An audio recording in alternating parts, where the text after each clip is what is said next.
कि महामृत्युंजय के जाप करवा लीजिए, क्योंकि बीमारी के काटने के लिए किसी मंत्र में उतना शक्ति नहीं है जितना महामृत्युंजय के मंत्र में।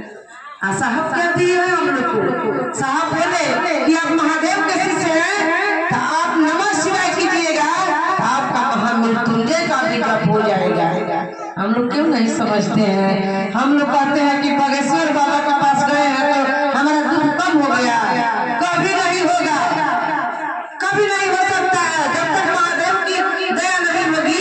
वो भी कहते हैं, हम सुने हैं उनका, वो भी कहते हैं कि हम ऐसा दरबार आपको बताते हैं कि वो दरबार हमेशा खुला रहता है, उनका दरवाजा कभी बंद नहीं होता है।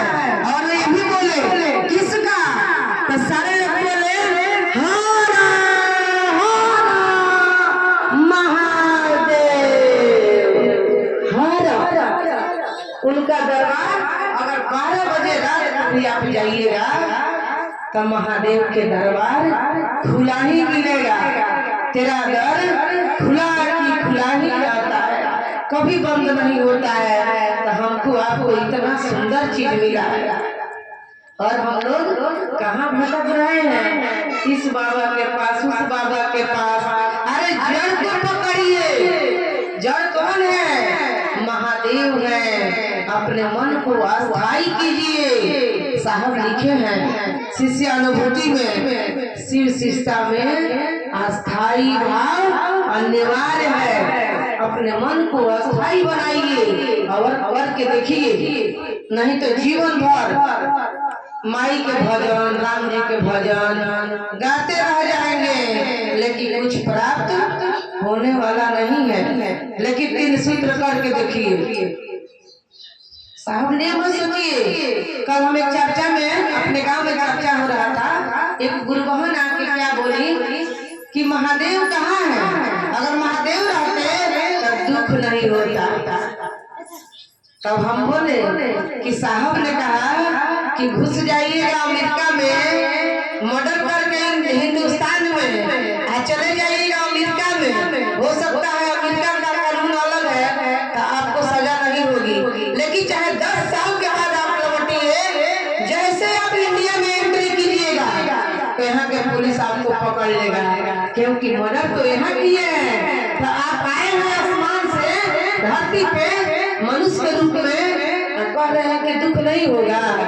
अरे राम भी आए तो उनको भी दुख हुआ, कृष्ण भगवान आए तो उनको भी दुख हुआ। साहब ने कहा कि स्वयं महादेव अगर मनुष्य के रूप में आ जाएंगे धरती पे तो उनको धरती के नियम से ही चलना होगा। इस धरती के नियम उनके ऊपर भी लागू होगा। हम और आप क्या है?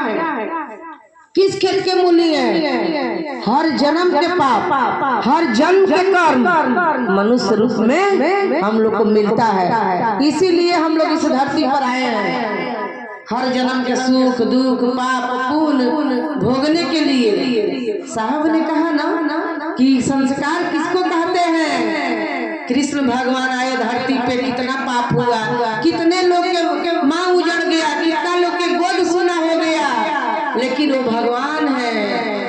यहाँ से जाने के बाद कृष्ण भगवान को कोई सजा नहीं होगी, वहाँ जाके फिर भगवान की कुर्सी पर बैठ जाएंगे, क्योंकि वो भगवान है। लेकिन जैसे मनुष्य के रूप में धरती पर आएंगे फिर धरती के नियम उनके लागू होगा, फिर दुख भोगेंगे। उन्हीं के सामने उनके कुल का नाश हो गया, उन्हीं के सामने उनके बेटा को लोगों ने, उन्हीं के घर के लोग मार मार के घसीट घसीट के मुआ दिए, और भगवान बैठे थे कुछ नहीं कर पाए, और उसी खून के छींटा उनके ऊपर पड़ गया और धो के जैसे आके बैठे थे पेड़ के नीचे कि बहेलिया उनको तीर मार दिया, तीर मार दिया और जाकर रोने लगा। अरे प्रभु आप हैं, मुझे पता नहीं था। कैसे हम लोग कहते हैं गलती करके कहते हैं कि हमको पता नहीं था, अनजाने में हो गया है। तो वो क्या बोले, अब पछताने से क्या फायदा है? तीर तो चल गया, अब गोली तो बंदूक से निकल गया है, अब तो वो अपना काम करेगा ही। आप तीर चला दिए, हमको लग गया, अब हमारा मौत